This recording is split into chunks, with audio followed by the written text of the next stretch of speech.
స్తోత్రం మెస్సయ్యా ప్రియమైన దేవుని బిడ్డలారా, క్రీస్తు నామములో మీ అందరికీ సమాధానం కలుగును గాక. ఆమేన్. ప్రతి దినము దేవుని వాగ్దానం అనే ఆత్మీయ చక్కటి కార్యక్రమంలో మిమ్మల్ని ప్రేమపూర్వకంగా ఆహ్వానిస్తున్నాం. దేవుని బిడ్డలారా, ఎలా ఉన్నారు? బాగున్నారా?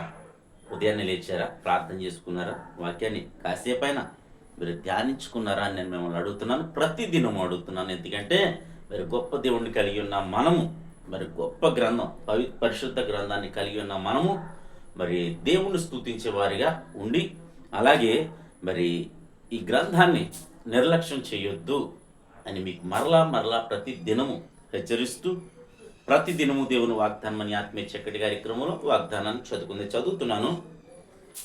లూకాసు వార్త 1:37 దేవుడు చెప్పిన ఏ మాట అయినను నిరర్ధకము కానేరదని ఆమెతో చెప్పాను. అందుకు మరియా, ఇదిగో ప్రభు దాసురాలును, నీ మాట చొప్పున నాకు జరుగునుగాక అనెను. అంతటా దూత ఆమె యొద్ద నుండి వెళ్ళాను. దేవునికి స్తోత్రం. ఇక్కడ మరి చక్కటి వాగ్దానం ద్వారా ఈ దినం ప్రభు మనతో మాట్లాడుతున్నాడు. ఏమనంటే,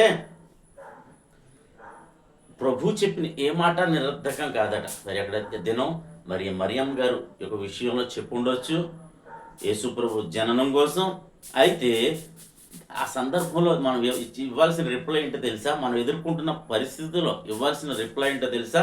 మరి అక్కడ మరియమ్మ గారు ఇచ్చినట్లు, నీ దాసుడిని లేదా నీ దాసురాల్ని నీ చిత్తం చొప్పున నా ఎడల జరిగించు ప్రభు అని మనం చెప్పేవారిగా ఆ ఉన్నతమైన స్థాయిలోనికి మనం ఎదగాలని మరి అక్కడ దేవుడు కోరుకుంటున్నాడు. కనుక మరి మరి అంతటా స్థితిలోనికి, అంతటా స్థాయిలోనికి, విశ్వాసంలో, మరి పవిత్రతలో, మరి అంత విశ్వాసం అంత స్థాయికి ఎదిగిన మరి మరియమ్మ గారి జీవితాన్ని మనం కూర్చోడంటే, మరి అంత స్థాయిలోకి ఎదిగింది కాబట్టే లోకరక్షకుణ్ణి మరి ఆమె ద్వారా ఈ భూమి మీదకే మరి తీసుకురాగలిగింది. కనుక ప్రియమైన దేవుని బిడ్డలారా, ప్రతి ఒక్కరూ ఈ విషయాన్ని గుర్తుపెట్టుకోండి.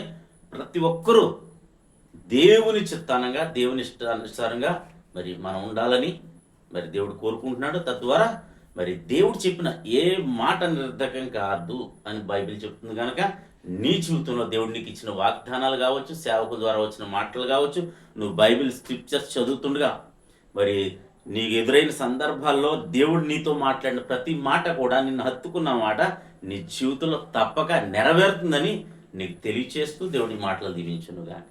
ఆమెను ప్రార్థన చేసుకుందాం. స్తోత్రము తండ్రి, వందనాలు యేసయ్యా. ప్రతి దినము దేవుని వాగ్దానం అని ఆత్మీయ చక్కటి కార్యక్రమంలో తండ్రి మీరు ఇస్తున్న వాగ్దానం బట్టి స్తోత్రాలు. ఎంతమంది ప్రజలు యూట్యూబ్ ద్వారా, షేర్ చాట్ ద్వారా, ఫేస్బుక్ ద్వారా ఈ రోడ్డు మార్గం వెళ్తూ చదువుతున్నారు. వారందరి జీవితాల్లో నా తండ్రి ఈ వాగ్దానం నెరవేర్చండి. మీరు చెప్పిన ఏ మాట నిరర్ధకం కాదు అయా. మీ దాసులము, మీ దాసురాలను ప్రభా నాయనా, అయినా ప్రభా ప్రతి ఒక్కరి జీవితాల్లో నీ వాగ్దానం, నీ చిత్తం నెరవేరినట్లు నీ కృపను అనుగ్రహించండి. సందర్భంలో రోగులు ఏమన్నా ఉంటే ప్రభా మీరు ముట్టండి, స్వస్థపరచండి. అలాగే తండ్రి, ఎవరెవరు ఏ సమయాల్లో ఉన్నారు, ఏ పరిస్థితుల్లో వారందరినీ, ఏ కాడి కింద నలగొట్టబడుతున్నారు వారందరినీ క్రీస్తు నామములో మేము విడుదల చేయుచుండగా ప్రభా నేను మీరు విడిపించండి ప్రభా, నీకు స్తోత్రాలు. అలాగే తండ్రి నాయన, ఈ దినం మా గ్రామాన్ని, మా రాష్ట్ర, మా దేశాన్ని కాపాడమని, మా సరిహద్దుల్లో నెమ్మదిని దయచేయమని, అలాగే ప్రభా పై దేశాల్లో నా తండ్రి యుద్ధాలు జరుగుతుండగా నాయన వారి మధ్యలో సమాధానమైన వర్తమాన ప్రభానైనా సమాధానం కలిగజేసి ప్రభు యుద్ధాలు చల్లార్చుమని ప్రార్థిస్తాం. ప్రాణాపాయం జరగకుండా నీకు కాపుదలించమని ప్రార్థిస్తాం. అలాగే తండ్రి ఈ దినం మా అలాగే ప్రభు నాయకులను, మా మంత్రులు, అధికారులు, ప్రధానాలను జ్ఞాపకం చేసుకోండి.